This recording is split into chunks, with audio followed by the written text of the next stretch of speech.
से गांव में एक गरीब किसान रहता था जिसका नाम मोहन था। वो बहुत मेहनती था, लेकिन उसके पास इतना पैसा नहीं था कि वो अपने परिवार की जरूरतों को पूरा कर सके।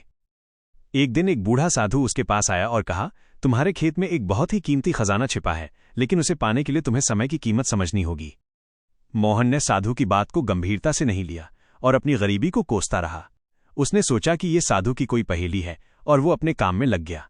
समय बीतता गया और उसकी गरीबी बढ़ती गई। 1 साल बाद वो साधु फिर से मिला। मोहन ने उसे अपनी परेशानी बताई। साधु मुस्कुराया और बोला, मैंने तुम्हें 1 साल पहले ही बता दिया था। खजाना कहीं और नहीं बल्कि तुम्हारे पास ही है।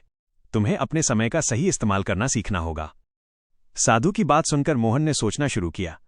उसने याद किया कि कैसे वो रोज सुबह देर तक सोता था, दोपहर में आराम करता था और शाम को दोस्तों के साथ गप्पे मारता था। उसने तुरंत अपनी आदतों को बदलने का फैसला किया।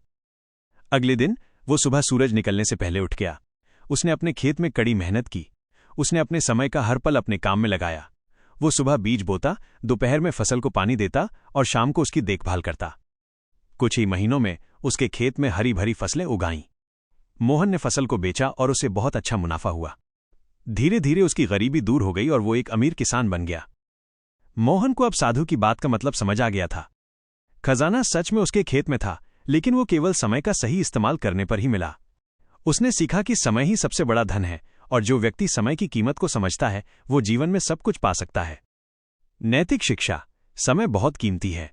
जो इसका सही उपयोग करता है वह जीवन में सफलता और खुशी पाता है।